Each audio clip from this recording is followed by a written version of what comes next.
नमस्कार दोस्तों, स्वागत है आपका जीके लाइव क्लासेस में। जैसा कि हम लोग पर्यावरण का सीरीज़ देख रहे थे, तो इस सीरीज में हम लोग पिछले वीडियो में लगभग 27 क्वेश्चन कंप्लीट कर चुके थे। इसका नेक्स्ट वीडियो है जो कि मोस्ट इम्पॉर्टेंट है वनडे एग्ज़ाम के लिए। बहुत सारे एग्जाम में सारे क्वेश्चन आए हुए हैं, वहाँ से सारे क्वेश्चन उठाए गए हैं। तो चलिए ये शुरू करते हैं। 27 क्वेश्चन पिछले लेक्चर में हम लोग कवर कर चुके थे। इसका अगला है आपका 28 नंबर क्वेश्चन है, सर्वाधिक ओजोन क्षयकारी गैस कौन सी है? तो सबसे अधिक ओजोन परत को प्रभावित करने वाली गैस CFC, जिसे क्लोरोफ्लोरोकार्बन कहते हैं। CFC क्लोरोफ्लोरोकार्बन है। अगला क्वेश्चन है आपका, क्लोरोफ्लोरोकार्बन यानी CFC किन गैसों की संयुक्त रूप होती है? यानी क्लोरोफ्लोरोकार्बन किन गैसों से मिलकर बनते हैं? इसमें क्लोरीन होती है, क्लोरीन और कार्बन होता है, इसे CFC कहते हैं। क्लोरीन और कार्बन दोनों होते हैं, इसे CFC इसी से बनता है। अगला क्वेश्चन है आपका, भूतल पर CFC का प्रयोग कहाँ किया जाता है? यानी CFC का प्रयोग हम लोग किस रूप में लेते हैं? तो स्प्रेन डिस्पेंसर के रूप में लेते हैं, वातानुकूलम यानी AC में, रेफ्रिजरेटर में, हेयर स्प्रे में, शेविंग क्रीम में, विधि जो सौंदर्य प्रसाधन बनाए जाते हैं उसमें इसका प्रयोग किया जाता है CFC का। अगला क्वेश्चन है, ग्रीन हाउस प्रभाव का प्रत्यक्ष परिणाम क्या होगा?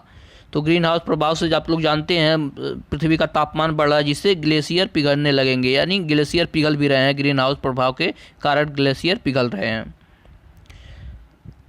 अगला क्वेश्चन है, भारत में वृक्षों का आदमी किसे कहा जाता है? तो भारत में वृक्षों का आदमी सुंदरलाल बहुगुणा को कहा जाता है। इन्होंने ही चिपको आंदोलन की शुरुआत की थी, हाल ही में इनका निधन भी हो गया है। अगला क्वेश्चन है, सर्वाधिक जैव विविधता कहाँ पाई जाती है? तो सर्वाधिक जैव विविधता आपका रेन फॉरेस्ट में पाई जाती है। ट्रॉपिकल रेन फॉरेस्ट जो होता है वहाँ सर्वाधिक जैव विविधता पाई जाती है। यानी जो भूमध्य रेखीय क्षेत्र होते हैं वहाँ पर सबसे अधिक जैव विविधता पाई जाती है, क्योंकि वहाँ पर मौसम हमेशा शुष्क बना रहता है, बारिश की मात्रा अधिक होती है, इसलिए वहाँ सबसे अधिक जैव विविधता पाई जाती है। अगला क्वेश्चन है, बायोटेक्नोलॉजी पार्क कहाँ पर स्थित है? तो बायोटेक्नोलॉजी पार्क आपका लखनऊ में स्थित है। मोस्ट इंपॉर्टेंट क्वेश्चन है, इसे आप लोग याद रखिएगा। बायोटेक्नोलॉजी पार्क आपका लखनऊ में स्थित है। अगला आपका पृथ्वी दिवस कब मनाया जाता है? तो पृथ्वी दिवस 12 अप्रैल को मनाया जाता है। 12 अप्रैल को पृथ्वी दिवस मनाया जाता है, और 22 अप्रैल को पृथ्वी दिवस मनाया जाता है, और 22 मई को जल दिवस मनाया जाता है। इसे भी आप लोग याद रखिएगा। 22 अप्रैल आपका पृथ्वी दिवस है, पहले पृथ्वी आता है उसके बाद जल आता है उसके नीचे, तो इसी तरह याद रखिएगा। 22 अप्रैल पृथ्वी दिवस, और फिर 22 मई होगा आपका जल दिवस हो गया। अगला क्वेश्चन है, भविष्य का ईंधन किसे कहा जाता है? तो भविष्य का ईंधन आपका हाइड्रोजन को भविष्य का ईंधन कहा जाता है। हाइड्रोजन को भविष्य का ईंधन कहा जाता है। अगला क्वेश्चन है, पर्यावरण का रक्षा कवच किसे कहा जाता है? तो आपका ओजोन परत जो है, ओजोन परत है जिसे पर्यावरण का रक्षा कवच कहा जाता है, जो कि ओजोन परत जो है वो आने वाली पराबैंगनी किरणों को, सूर्य से आने वाली पराबैंगनी किरणों से रोकता है वो इसलिए इसी को रक्षा कवच कहा जाता है। अलग क्वेश्चन है, रेड डाटा बुक का संबंध किससे है? तो रेड डाटा बुक तो वो बुक है जिसमें विलुप्त प्राय जो संकट में है, जो विलुप्त होने वाले हैं पक्षी या कोई भी चीज़ें, उन्हें रखा जाता है। तो देखो, विलुप्त के संकटग्रस्त जीवों से संबंध, यानी रेड डाटा बुक में जो जीव विलुप्त प्राय हैं उन्हें रखा जाता है। अगला क्वेश्चन है, विश्व का सबसे प्रदूषित नगर कौन सा है? तो विश्व का सबसे प्रदूषित नगर आपका मैक्सिको सिटी है। मैक्सिको सिटी विश्व की सबसे प्रदूषित शहर है। अगला क्वेश्चन है, environment education for kids US में कहाँ पर स्थित है? तो ये आपका विस्कोसिन में स्थित है। विस्कोसिन में स्थित है। Environment education for kids US में स्थित है। अगला क्वेश्चन है, CNG का फुल फॉर्म क्या है? तो आपको पता ही होगा, कंप्रेस्ड नेचुरल गैस। CNG का फुल फॉर्म होता है कंप्रेस्ड नेचुरल गैस, CNG का फुल फॉर्म होता है। अगला क्वेश्चन है, ध्वनि प्रदूषण कितने डेसिबल से माना जाता है? तो ध्वनि प्रदूषण जब ध्वनि का मात्रा होता है, जो कि ध्वनि को डेसिबल में मापते हैं, जब 65 डेसिबल से ऊपर हो जाता है तो उसे ही ध्वनि प्रदूषण कहा जाता है। 65 डेसिबल से ऊपर होता है तब ध्वनि प्रदूषण कहा जाता है।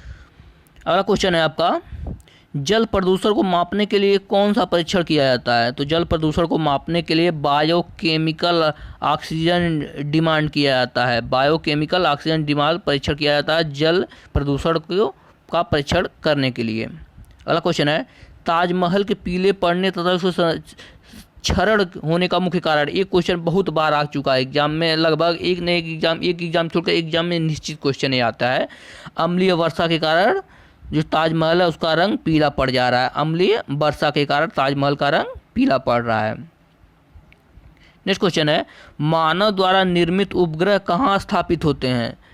तो मानव द्वारा जो निर्मित उपग्रह है तो वायुमंडल के वायुमंडल क्षेत्र में होता है। वायुमंडल में होता है, यानी वायुमंडल क्षेत्र में स्थापित किया जाता है मानव द्वारा निर्मित उपग्रह, यानी कृत्रिम उपग्रह जो होते हैं।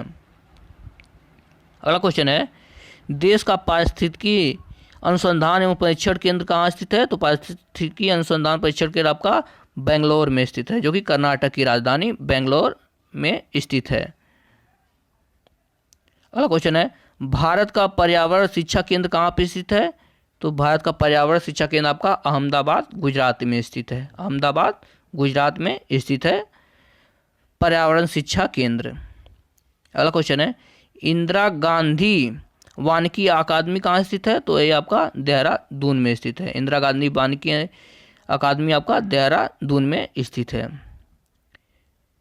विश्व वानिकी दिवस कब मनाया जाता है। 21 मार्च को विश्व वानिकी दिवस मनाया जाता है।